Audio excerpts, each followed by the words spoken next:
आश्रम पर गौतम ऋषि रहा करते। कहा इस आश्रम में गौतम ऋषि अपनी धर्म पत्नी अहिल्या के साथ रहा करते थे। एक बार की बात है, एक बार क्या हुआ, इंद्र ने क्या करा, जब गौतम ऋषि जी नहीं थे इस आश्रम में, जब गौतम ऋषि जी इस आश्रम में नहीं थे, इंद्र ने क्या करा, गौतम ऋषि जी का वेश धारण किया। और जैसे ही गौतम ऋषि जी का वेश धारण करके उनकी जो धर्म पत्नी अहिल्या है ना, अर्धांगिनी, उनके सतीव को नष्ट कर दिया। और जैसे ही उनके सतीव को नष्ट करके जाने लगा, इतनी देर में गौतम ऋषि जी आ गए।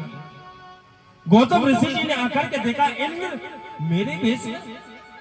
उसी वक्त उन्होंने शराब दिया, कहा ए दुराचारी, मैं तुझे शराब देता हूं, तूने मेरे इस आश्रम में गलत कर्म किए, गलत कार्य किए हैं, मैं तुझे शराब देता हूं, तूने मेरी धर्म पत्नी का सतीव को नष्ट किया है, जा मैं तुझे शराब देता हूं, तू अंडकोश से रहित रहेगा। और जैसे ही आश्रम में प्रवेश किया,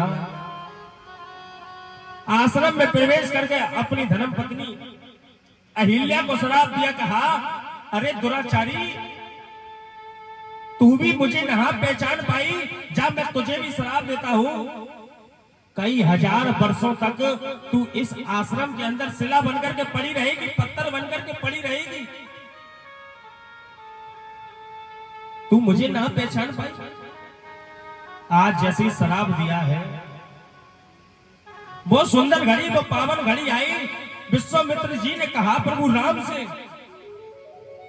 हे प्रभु राम, जरा इस वन में से होकर के चलो ना, इस वन में से होकर के अगर तुम जाओगे, तुम्हारे चरणों की रज अगर, क्यों शराब दिया था। गौतम ऋषि ने कहा था कई हजार वर्षों तक शिला बनकर के पड़ी रहोगी।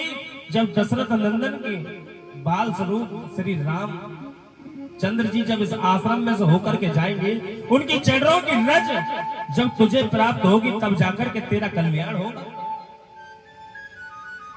आज मेरे प्यारे, जैसे मेरे प्रभु